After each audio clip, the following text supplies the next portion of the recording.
विधान परिषद निवडणुकीसाठी विप्लव बाजोरिया यांचा उमेदवारी अर्ज रद्द झाला। उमेदवारी रद्द झाल्यानंतर विप्लव बाजोरिया यांचा संताप झाला।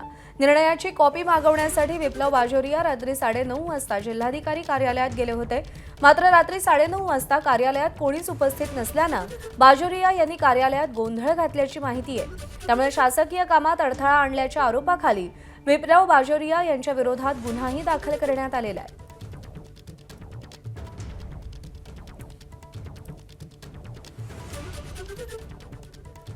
प्रणय निर्माण आपले प्रतिनिधी आपल्याला या सगळ्या संदर्भात अपडेट देतील। प्रणय, विप्लव बाजोरिया यांचा उमेदवारी अर्ज रद्द झालाय, तो रद्द होण्यामागची कारणं काय आहेत आणि आता अमरावतीतल्या विधान परिषद निवडणुकीचं चित्र काय पाहायला मिळतंय?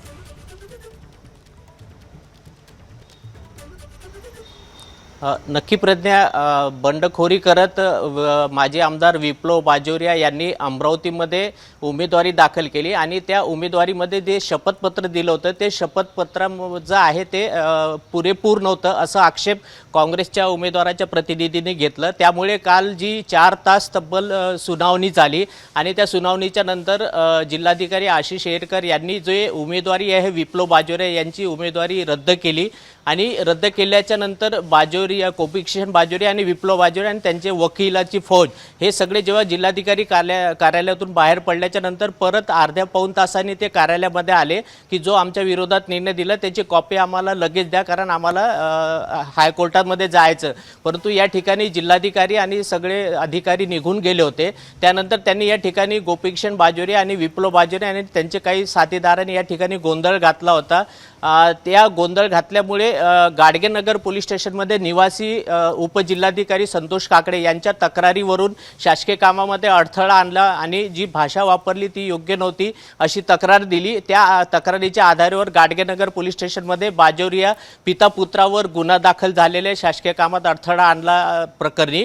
त्यामुळे कालचा जो राजकीय नाट्यमय घडामोडीच्या नंतर जे वातावरण आहे ते अमरावतीचं तापलं होतं।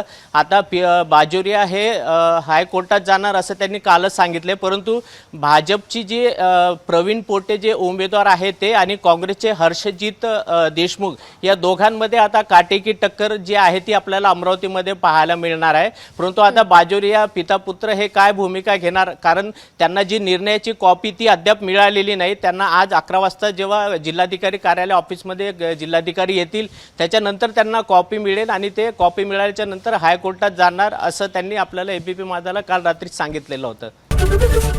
एबीपी माझा, उघडा डोळे बघा नीट।